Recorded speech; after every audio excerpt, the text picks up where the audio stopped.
तब चंद्रगुप्त ने अखंड किया। फिर अपनी कलम के दम पे उसे भीमराव ने बुलंद किया। जब भारत अपना बिखरा था तब चंद्रगुप्त ने अखंड किया। फिर अपनी कलम के दम पे उसे भीमराव ने बुलंद किया। उस देश के कुर्सी पे अब तो ऐसा ठग है बैठा। उस देश के कुर्सी पे अब तो ऐसा ठग है बैठा। जो देश को ऐसे बेच रहा कि नाम पड़ा विक्रेता। वो चाय बेचते बेचते अब बन गया देश विक्रेता। आया देश विक्रेता, देखो आया देश विक्रेता। आया देश विक्रेता, देखो आया देश विक्रेता।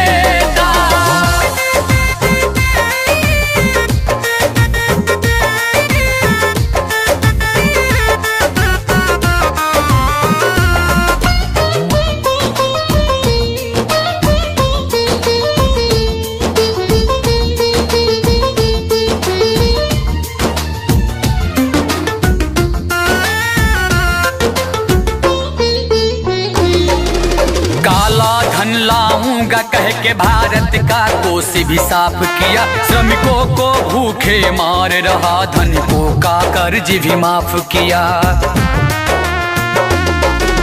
काला धन लाऊंगा कह के भारत का कोष भी साफ किया। श्रमिकों को भूखे मार रहा, धनिकों का कर्ज भी माफ किया। धनिकों का कर्ज भी माफ किया। धनिकों का कर्ज भी माफ किया। लाखों का सूट पहन के भी खुद को फकीर है कहता। जो देश को ऐसे बेच रहा कि नाम पड़ा विक्रेता।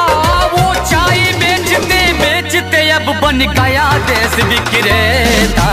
आया देश विक्रेता, देखो आया देश विक्रेता। आया देश विक्रेता, देखो आया देश विक्रेता।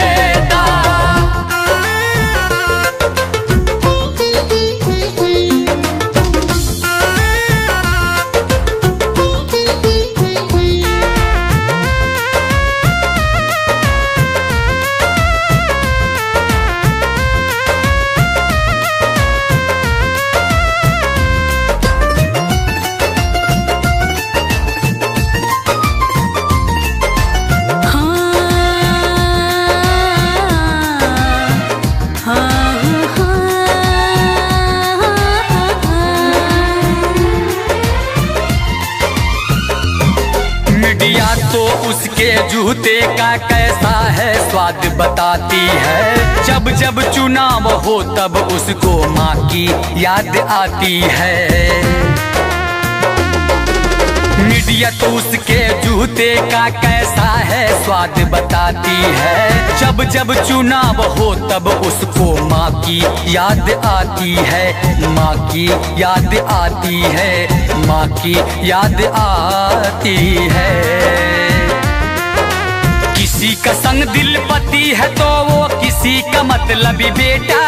जो देश को ऐसे बेच रहा कि नाम पड़ा विक्रेता।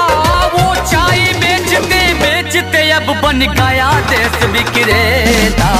आया देश विक्रेता, देखो आया देश विक्रेता। आया देश विक्रेता, देखो आया देश विक्रेता। जब भारत अपना बिखरा था तब चंद्रगुप्त ने अखंड किया। फिर अपनी कलम के दम पे उसे भीमराव ने बुलंद किया। उस देश के कुर्सी पे अब तो ऐसा ठग है बैठा। उस देश के कुर्सी पे अब तो ऐसा ठग है बैठा। जो देश को ऐसे बेच रहा कि नाम पड़ा विक्रेता। वो चाय बेचते बेचते अब बन गया देश विक्रेता। आया देश विक्रेता, देखो आया देश विक्रेता।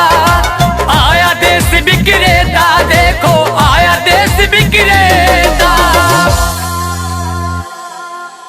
सब्सक्राइब कीजिए VG music company YouTube channel को और घंटी का बटन दबाएं मिशन गीत सबसे पहले सुनने के लिए।